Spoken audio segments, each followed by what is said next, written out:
कोशिश ये करना कि हम आइन के मुताबिक निज़ाम को ना चलाएं, ये सब हज़रात जान लें और स्पीकर साहब जान लें कि आप कानून से बाला नहीं है, आप आइन से बाला नहीं है। जो आइन तोड़ता है उस पर आर्टिकल 6 लगता है।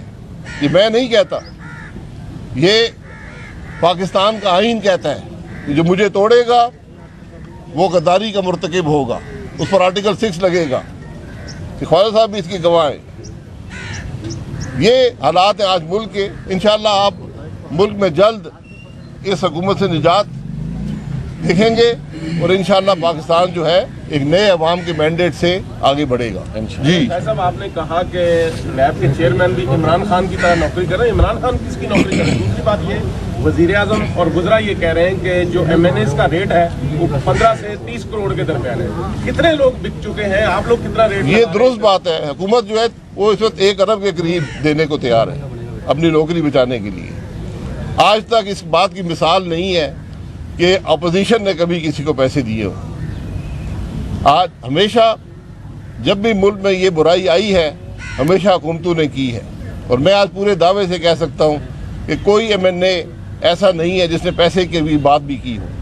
ये सब हज़रात वो हैं जिन्होंने ये महसूस किया कि मुल्क के मामलात इमरान खान नहीं चला सकता। उन्होंने 4 साल उसका साथ दिया। जब वो तंग आ चुके हैं, जब बैसाखियाँ हटी हैं, तो आज ये लंबी कतार है PTI के MNAs की जो इस हुकूमत से निजात चाहते हैं। अच्छा सर, ये बता दीजिएगा कितने अरकान हैं जो आपके राब्ते में हैं और कितने PTI के ऐसे अरकान हैं जो अब तक जो मुखालफत करते हुए आपको नजर आ रहे हैं? और नंबर ऑफ गेम्स की बात हो रही है अरकान की, तो कितने अरकान इस वक्त अपोजिशन के साथ हैं? देखिए, मैंने पहले कहा था कि 20 से ज़्यादा जो अरकान अपोजिशन के साथ हैं, और मेरा ख्याल है कि इस नंबर में इजाफा होगा। और मैं हमेशा, कल भी TV पर ये बात बड़ी हो रही थी, ये गुजारिश ये है कि ये अरकान वो लोग हैं जो मुफाद के लिए नहीं आ रहे, जो इक़्तिदार के लिए नहीं आ रहे, वो इक़्तिदार छोड़ कर आ रहे हैं, वो इमरान खान के पैसे छोड़ कर आ रहे हैं, वो इमरान खान की लालच को छोड़ कर आ रहे हैं, और वो इस हद तक तैयार हैं कि आइन के अंदर इमरान खान जब अगर वोट देंगे इमरान खान के ख़िलाफ़, तो इमरान खान के पास ये आइन में गुंजाइश मौजूद है कि उनको इलेक्शन कमीशन में ख़त लिखे कि इनको डी-सीट कर दिया जाए। तो वो अपनी सियासत और अपनी कुर्सी भी दाव पर लगा कर आ रहे हैं। उनको सज़ा आइन नहीं देता, उनको सज़ा आइन के तहत उनकी जमात दे सकती है, तो वो सज़ा के लिए भी तैयार हैं। शायद खाकन साहब ये बताइएगा कि हुकूमती हल्के जो है वो ये कहते हैं कि अरकान जो है उनकी वज़ारियत तब्दील करवाई जा रही है, कहीं इलेक्शन अगले इलेक्शन में जो है वो सीट देने की बात की जा रही है कि पैसे दिए जा रहे हैं। ये पूरा अमल जो है जमहूरियत के लिए कितना नुकसानदेह है? अगर किसी ने एक पैसा भी लिया हो तो आकर कह दे मैंने पैसा लिया है, बेशक सारे वापस चले जाएं। बात पैसे की नहीं है, बात आज असूल की है। मैं सियासतदान हूँ, मुझे पता है कि ये इमरान खान ने ना मुल्क को कुछ दिया है ना अवाम को कुछ दिया है, तो मैं उसके सियासत को तूल देने के लिए अपनी सियासत तबाह नहीं कर सकता। मैं अवाम को तकलीफ़ में नहीं डाल सकता। मैं अवाम के पास जाने के काबिल नहीं हूँ। जब जाता हूँ तो लोग पूछते हैं कि आज ये चीनी दुगनी कैसे हुई, आज आटा 3 गुना कैसे हुआ, आज घी 3 गुना कैसे हुआ, आज बिजली क्यों डबल से ज़्यादा हो चुकी है, गैस 3 गुना हो चुकी है। ये सवाल हर आदमी करता है पाकिस्तान में। तो जब जो हल्के में इलेक्शन लड़ता है ये वही जानता है कि उसकी सियासत क्या होती है। सर, शहबाज शरीफ साहब कौमी हुकूमत की बात कर रहे हैं कि 5 साल के लिए कौमी हुकूमत बनाई जाए, लेकिन PTI उसमें शामिल ना हो। आपका क्या ख्याल है? और ये भी देखें, ये मैं गुजारिश कर दूं कौमी हुकूमत की गुंजाइश है जी, ये कौमी हुकूमत की जो बात की है ये शहबाज साहब ने इलेक्शन के बाद की बात की है। हर किस्म की हुकूमत की आइन में गुंजाइश मौजूद है। पाकिस्तान में पिछली जितनी हुकूमतें बनी हैं वो सारी की सारी कोलिशन गवर्नमेंट्स थी कि 2 या उससे ज़्यादा जमातें इकट्ठी होकर गवर्नमेंट बनाती थीं। जो शहबाज साहब ने बात की है, जिसको आप नेशनल गवर्नमेंट कहें, यूनिटी गवर्नमेंट कहें, ब्रॉड बेस्ड गवर्नमेंट कहें, वो ये है कि इलेक्शन के बाद अगर कोई जमात अक्सरियत भी हासिल कर ले। आज मुल्क के मामलात इतने मुश्किल हैं, आज मुल्क इतनी तकलीफ में है कि सब इकट्ठे होकर, तमाम जमातें इकट्ठी होकर एक एजेंडा बनाएं कि हमने मुल्क के मामलात को कैसे दुरुस्त करना है, और उसके बाद सब मिलकर उसको इम्प्लीमेंट करें। ये शहबाज साहब की सोच है, ये मेरी भी सोच है, اور میں سمجھتا ہوں آج ہر محب وطن پاکستانی کی یہ سوچ ہے. پی ٹی آئی تو آج حکومت کر چکی ہے. پی ٹی آئی اگر کل اقتدار آتی ہے پارلیمان میں، اپوزیشن میں بیٹھے، اگر وہ اس نیک کام میں شامل ہونا چاہتے ہیں، آ کر حکومت سے بات کریں کہ ہم نے حکومت کی ہے، ہم مسائل جانتے ہیں، ہم بھی آپ کی مدد کرنا چاہتے ہیں. شاہ صاحب، اسپیکر کو رولنگ دینے کا اختیار ہے، جس طرح کل انہوں نے وزیر اعظم سے ایک ایمرجنسی میٹنگ بھی ہوئی ان کی. اگر اسپیکر کوئی ایسی رولنگ دے دیتے ہیں جس کے مطابق یہ جتنے منحرف اراکین اسمبلی ہے ان کو ووٹ ڈالنے کا اجازت نہیں ملتی، تو پھر آپ لوگ کیا کریں گے؟ دوسری بات یہ کہ 21 کو اجلاس بنا رہے ہیں، پھر 25 تک لے کے جا رہے ہیں، تو ہو سکتا ہے وہ اجلاس ہی ملتوی کر دیں. جو مرضی کر لیں، بات ہے نوشتہ دیوار پڑھ لیں. اب اقتدار نہیں ہے. اسپیکر کا ایک ایسے وزیر اعظم کو خفیہ میٹنگ کرنا جس پر عدم اعتماد کی تحریک اس کے پاس جمع ہو، یہی اسپیکر کے جانبدار ہونے کی دلیل ہے. آئین جو ہے بڑا واضح ہے. اسپیکر نے آرٹیکل 6 کا کل سامنا کرنا ہے تو کسی کو کوئی شخص بھی، اسپیکر کی سب سے بڑی ذمہ داری ہے کہ جو آدمی قومی اسمبلی کا ممبر ہے اس کو اپنے ضمیر کے مطابق ووٹ دینے کا حق حاصل ہے. ووٹ دینے کے بعد اگر اس کی جماعت چاہے اس کے خلاف کارروائی کر سکتی ہے. یہ پاکستان کا آئین کہتا ہے. 63(1)(a)(1)(2 یہ ذرا پڑھ لیں. اسپیکر صاحب نے نہیں پڑھا. ہمارے اسپیکر صاحب کی تھوڑی پڑھائی میں تھوڑے کمزور ہیں. ان کو تھوڑا قانون کا علم کم ہے، آئین کا علم کم ہے، پارلیمانی روایات کی تو کوئی ان کو پرواہ ہی نہیں ہے. تو جو آدمی جا کر بیان دے کہ عدم اعتماد ناکام ہوگا، جو جا کے پرائم منسٹر سے ملے، جس کی جانبداری میں کوئی شبہ نہ رہے، وہ آج ملک کے معاملات میں کیسے مداخلت کر سکتا ہے؟ اچھا سر، یہ وفاق کی جانب سے سندھ میں گورنر راج کی جو ہے لگانے کی باتیں کی جا رہی ہیں، اس پر کیا آپ کہتے ہیں؟ میں لگا کر دیکھ لیں، یہ پورا ملک بند ہو جائے گا. میں آپ کو یقین دلاتا ہوں. عوام یہ تماشے برداشت نہیں کریں گے. وہ وزیر اعظم جس کے خلاف عدم اعتماد کی تحریک چل رہی ہو، وہ کوئی فیصلہ نہیں کر سکتا. اس کے پاس اخلاقی جواز نہیں ہوتا کوئی بھی ایسا فیصلہ کرنے کا. اچھا شاہ صاحب، ضمیر بڑے جاگ رہے ہیں آج کل اراکین اسمبلی کے. کتنے لوگ ایسے ہیں جن کے ضمیر تو جاگے لیکن مسلم لیگ نون ان کو ایڈجسٹ نہیں کر پا رہی؟ کیونکہ ضمیر بہت پہلے کا جاگا ہوا تھا، بہت پہلے کا. یقین کریں، میں نے آپ کو پہلے بھی بہت دفعہ بتایا ہے کہ بہت عرصے سے یہ لوگ کہہ رہے تھے بیساکھی ہٹنے کی دیر تھی، معاملہ ٹھیک ہو گیا. تو اس سے بھی زیادہ اراکین ہیں، وہ رابطے میں ہیں. اگر ان کی سیاست کا تسلسل ہم ان کو دے سکیں تو یہ فیصلے ان کے ہیں. یہی بات ہم نے اتحادی جماعتوں سے بھی کہی ہے کہ آپ کے پاس دو چوائسیز ہیں، یا آپ عوام کی آواز کے ساتھ چلیں یا آپ حکومت کے اقتدار کے ساتھ رہیں اور پھر کل عوام کو فیس کریں. اچھا سر، 5 سیٹوں پہ وزیر اعلیٰ بننے کی بات ہو رہی ہے. 5 سیٹوں کے وزیر اعلیٰ جو بننا چاہ رہے ہیں ان کا بھی کوئی آپ سے رابطہ ہوا ہے؟ جی، وزیر اعلیٰ اگر آپ رضائی صاحب کی بات کر رہے ہیں اور کاف لیگ کی بات کر رہے ہیں، پنجاب میں ابھی کوئی عدم اعتماد نہیں ہے. جب وہ تحریک ہوگی اس کے بعد یہ سب باتیں ہو جائیں گی. آج اپوزیشن جو ہے اقتدار کی بات نہیں کر رہی. آج کوئی جماعت نہیں ہے، ایک جوائنٹ اپوزیشن ہے اور پاکستان مسلم لیگ نون بھی اس جوائنٹ اپوزیشن کے فیصلوں کے تابع ہوگی. اچھا شاہ صاحب، آپ بار بار بیساکھی کا ذکر کر رہے ہیں، کہیں کوئی ایسا خدشہ تو نہیں کہ آخری دن وہ بیساکھی پھر ان کے ہاتھ میں آ جائے؟ بیساکھی جب ہٹ جاتی ہے پھر ضرورت نہیں رہتی. سوال یہ ہے کہ شاہ محمود قریشی نے بھی پریس کانفرنس میں اشارہ کیا کہ یہ مغرب کے اشاروں پر یا مغرب کی طاقتوں کے اشاروں پر جو یہ سب کچھ ہو رہا ہے، کیا واقعی ایسا ہے؟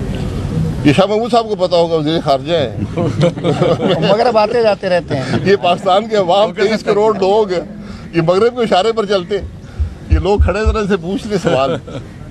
آج کوئی شخص اس ملک میں نہیں ہے جو یہ نہ کہتا ہو کہ عمران خان سے جان چھڑائے. بہت بھگت لیا ہے نا. چوری شدہ الیکشن میں آئے تھے، بیساکھی کی ساری حکومت کی ہے، ملک کی ہر شعبے کو تباہ کر دیا ہے. اب عوام کے پاس جانے کا وقت آ گیا ہے. عوام فیصلہ کریں گے کہ عمران خان ٹھیک ہے یا اپوزیشن درست ہے. چوری چھپے اسپیکر کو بلا کر، اسپیکر کو دھمکیاں دے کر، اسپیکر کو لالچ دے کر کوشش یہ کرنا کہ ہم آئین کے مطابق نظام کو نہ چلائیں، یہ سب حضرات جان لیں اور اسپیکر صاحب جان لیں کہ آپ قانون سے بالا نہیں ہیں، آپ آئین سے بالا نہیں ہیں. جو آئین توڑتا ہے اس پر آرٹیکل 6 لگتا ہے. یہ میں نہیں کہتا، یہ पाकिस्तान का आइन कहता है कि जो मुझे तोड़ेगा वो गद्दारी का मुर्तकिब होगा, उस पर आर्टिकल 6 लगेगा। कि ख्वाजा साहब भी इसकी गवाह हैं। ये हालात है आज मुल्क के। इंशाअल्लाह आप मुल्क में जल्द इस हुकूमत से निजात देखेंगे और इंशाअल्लाह पाकिस्तान जो है एक नए अवाम के मैंडेट से आगे बढ़ेगा। जी साहब, आपने कहा कि नैब के चेयरमैन भी इमरान खान की तरह नौकरी कर रहे हैं। इमरान खान किसकी नौकरी कर रहे हैं? दूसरी बात ये, वजीर आजम और गुजरा ये कह रहे हैं कि जो MNAs का रेट है वो 15 से 30 करोड़ के दरमियान है। कितने लोग बिक चुके हैं? आप लोग कितना रेट? ये दुरुस्त बात है। हुकूमत जो है वो इस वक्त 1 अरब के करीब देने को तैयार है अपनी नौकरी बचाने के लिए। आज तक इस बात की मिसाल नहीं है कि अपोजिशन ने कभी किसी को पैसे दिए हो। आज हमेशा जब भी मुल्क में ये बुराई आई है हमेशा हुकूमतों ने की है। और मैं आज पूरे दावे से कह सकता हूँ कि कोई MNA ऐसा नहीं है जिसने पैसे की भी बात भी की हो। ये सब हजरात वो हैं जिन्होंने ये महसूस किया कि मुल्क के मामलात इमरान खान नहीं चला सकता। उन्होंने 4 साल उसका साथ दिया। जब वो तंग आ चुके हैं, जब बैसाखियाँ हटी हैं, तो आज ये लंबी कतार है PTI के MNAs की जो इस हुकूमत से निजात चाहते हैं। अच्छा सर, ये बता दीजिएगा कितने अरकान हैं जो आपके राब्ते में हैं और कितने PTI के ऐसे अरकान हैं जो अब तक जो मुखालफत करते हुए आपको नजर आ रहे हैं? और नंबर ऑफ गेम्स की बात हो रही है अरकान की, तो कितने अरकान इस वक्त अपोजिशन के साथ हैं? देखिए, मैंने पहले कहा था कि 20 से ज़्यादा जो अरकान अपोजिशन के साथ हैं और मेरा ख्याल है कि इस नंबर में इजाफा होगा। और मैं हमेशा, कल भी TV पर ये बात बड़ी हो रही थी, तो ये गुजारिश ये है कि ये अरकान वो लोग हैं जो मुफाद के लिए नहीं आ रहे, जो इक़्तिदार के लिए नहीं आ रहे, वो इक़्तिदार छोड़ कर आ रहे हैं। वो इमरान खान के पैसे छोड़ कर आ रहे हैं, वो इमरान खान की लालच को छोड़ कर आ रहे हैं। और वो इस हद तक तैयार हैं कि आइन के अंदर इमरान खान जब अगर वोट देंगे इमरान खान के ख़िलाफ़, तो इमरान खान के पास ये आइन में गुंजाइश मौजूद है कि उनको इलेक्शन कमीशन में ख़त लिखे कि इनको डी-सीट कर दिया जाए। तो वो अपनी सियासत और अपनी कुर्सी भी दाव पर लगा कर आ रहे हैं। उनको सज़ा आइन नहीं देता, उनको सज़ा आइन के तहत उनकी जमात दे सकती है, तो वो सज़ा के लिए भी तैयार हैं। शायद खाकन साहब, ये बताइएगा कि हुकूमती हल्के जो है वो ये कहते हैं कि अरकान जो है उनकी वज़ारियत तब्दील करवाई जा रही है, कहीं इलेक्शन अगले इलेक्शन में जो है वो सीट देने की बात की जा रही है कि पैसे दिए जा रहे हैं। ये पूरा अमल जो है जमहूरियत के लिए कितना नुकसानदेह है? अगर किसी ने एक पैसा भी लिया हो तो आकर कह दे मैंने पैसा लिया है, बेशक सारे वापस चले जाएं। बात पैसे की नहीं है, बात आज असूल की है। मैं सियासतदान हूँ, मुझे पता है कि ये इमरान खान ने ना मुल्क को कुछ दिया है ना अवाम को कुछ दिया है, तो मैं उसके सियासत को तूल देने के लिए अपनी सियासत तबाह नहीं कर सकता। मैं अवाम को तकलीफ़ में नहीं डाल सकता। मैं अवाम के पास जाने के काबिल नहीं हूँ। जब जाता हूँ तो लोग पूछते हैं कि आज ये चीनी दुगनी कैसे हुई, आज आटा 3 गुना कैसे हुआ, आज घी 3 गुना कैसे हुआ, आज बिजली क्यों डबल से ज़्यादा हो चुकी है, गैस 3 गुना हो चुकी है। ये सवाल हर आदमी करता है पाकिस्तान में। तो जब जो हल्के में इलेक्शन लड़ता है वही जानता है कि उसकी सियासत क्या होती है। सर, शहबाज शरीफ साहब कौमी हुकूमत की बात कर रहे हैं कि 5 साल के लिए कौमी हुकूमत बनाई जाए, लेकिन PTI उसमें शामिल ना हो। आपका क्या ख्याल है? और ये भी देखें, ये मैं गुजारिश कर दूं, आइन में कौमी हुकूमत की गुंजाइश है जी, ये कौमी हुकूमत की जो बात की है ये शहबाज साहब ने इलेक्शन के बाद की बात की है। हर किस्म की हुकूमत की आइन में गुंजाइश मौजूद है। पाकिस्तान में पिछली जितनी हुकूमतें बनी हैं वो सारी की सारी कोलिशन गवर्नमेंट्स थी कि 2 या उससे ज़्यादा जमातें इकट्ठी होकर गवर्नमेंट बनाती थीं। जो शहबाज साहब ने बात की है, जिसको आप नेशनल गवर्नमेंट कहें, यूनिटी गवर्नमेंट कहें, ब्रॉड बेस्ड गवर्नमेंट कहें, वो ये है कि इलेक्शन के बाद अगर कोई जमात अक्सरियत भी हासिल कर ले।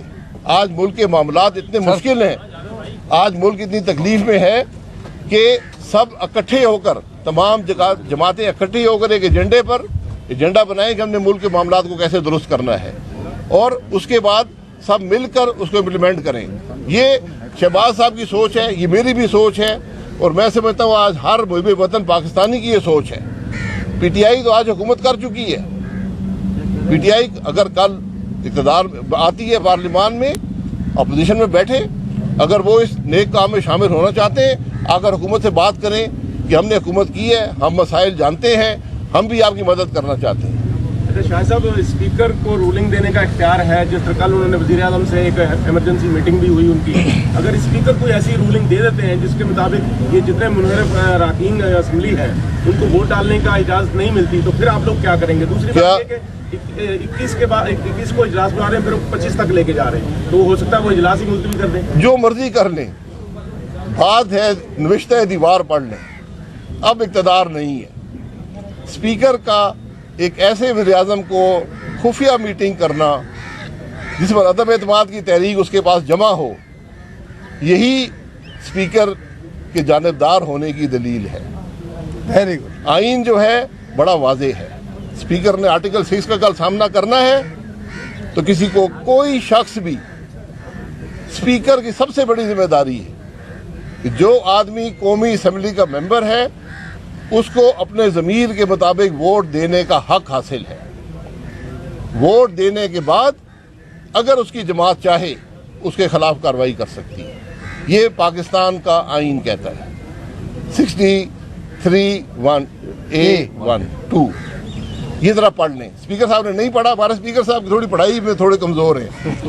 उनको थोड़ा कानून का इल्म कम है, आइन का इल्म कम है, पार्लिमानी रवायात की तो कोई उनको परवाह ही नहीं है। तो जो आदमी जाकर बयान दे के अदम एतमाद नाकाम होगा, जो जाके प्राइम मिनिस्टर से मिले जिसकी जानबदारी में कोई शुबा ना रहे, वो आज मुल्क के मामलात में कैसे मुदाखलत कर सकता है? अच्छा सर, ये वफाक की जानिब से सिंध में गवर्नर राज की जो है लगाने की बातें की जा रही हैं, उस पर क्या आप कहते हैं? मैं लगा कर देख लें, ये पूरा मुल्क बंद हो जाएगा। मैं आपको यकीन दिलाता हूँ। अवाम ये तमाशे बर्दाश्त नहीं करेंगे। वो वज़ीर-ए-आज़म जिसके खिलाफ अदम एतमाद की तहरीक चल रही हो, वो कोई फैसला नहीं कर सकता। उसके पास इखलाकी जवाज़ नहीं होता कोई भी ऐसा फैसला करने का। अच्छा शाह साहब, ज़मीर बड़े जाग रहे हैं आजकल। अरकान असम्बली के कितने लोग ऐसे हैं जिनके ज़मीर तो जागे लेकिन मुस्लिम लीग नून उनको एडजस्ट नहीं कर पा रही, क्योंकि ज़मीर बहुत पहले का जागा हुआ था, बहुत पहले का। यकीन करें, मैंने आपको पहले भी बहुत दफ़ा बताया है कि बहुत अरसे से ये लोग कह रहे थे बैसाखी हटने की देर थी, मामला ठीक हो गया। तो इससे भी ज़्यादा अरकान हैं, वो राब्ते में हैं। अगर उनकी सियासत का तसलसल हम उनको दे सकें तो ये फैसले उनके हैं। यही बात हमने इत्तेहादी जमातों से भी कही है कि आपके पास दो चॉइसेस हैं, या आप अवाम की आवाज़ के साथ चलें या आप हुकूमत के इक़्तिदार के साथ रहें और फिर कल अवाम को फेस करें। अच्छा सर, 5 सीटों पे वज़ीर आला बनने की बात हो रही है। 5 सीटों के वज़ीर आला जो बनना चाह रहे हैं, उनका भी कोई आपसे राब्ता हुआ है? जी, वज़ीर आला अगर आप रिजलाई साहब की बात कर रहे हैं और काफ लीग की बात कर रहे हैं, पंजाब में अभी कोई अदम एतमाद नहीं है। जब वो तहरीक होगी उसके बाद ये सब बातें हो जाएंगी। आज अपोजिशन जो है इक़्तिदार की बात नहीं कर रही। आज कोई जमात नहीं है, एक जॉइंट अपोजिशन है और पाकिस्तान मुस्लिम लीग नून भी उस जॉइंट अपोजिशन के फैसलों के ताबे होगी। अच्छा शाह साहब, आप बार बार बैसाखी का जिक्र कर रहे हैं, कहीं ऐसा कोई ऐसा खदशा तो नहीं कि आखिरी दिन वो बैसाखी फिर उनके हाथ में आ जाए? बैसाखी जब हट जाती है फिर जरूरत नहीं रहती। सवाल ये है कि शाह महमूद कुरैशी ने भी प्रेस कॉन्फ्रेंस में इशारा किया कि ये मगरब के इशारों पर या मगरब की ताकतों के इशारों पर जो ये सब कुछ हो रहा है, क्या वाकई ऐसा है? ये शाह महमूद साहब को पता होगा, वज़ीर ख़ारिजा है। मगरब आते जाते रहते हैं। ये पाकिस्तान के अवाम 23 करोड़ लोग ये मगरब के इशारे पर चलते हैं। ये लोग खड़े तरह से पूछ रहे सवाल। आज कोई शख्स इस मुल्क में नहीं है जो ये ना कहता हो कि इमरान खान से जान छुड़ाए। बहुत भुगत लिया ना, चोरी शुदा इलेक्शन में आए थे, बैसाखी की सारी हुकूमत की है, मुल्क की हर शोबे को तबाह कर दिया है। अब अवाम के पास जाने का वक्त आ गया है। अवाम फैसला करेंगे कि इमरान खान ठीक है या अपोजिशन दुरुस्त है। चोरी छुपे स्पीकर को बुलाकर, स्पीकर को धमकियां देकर, स्पीकर को लालच देकर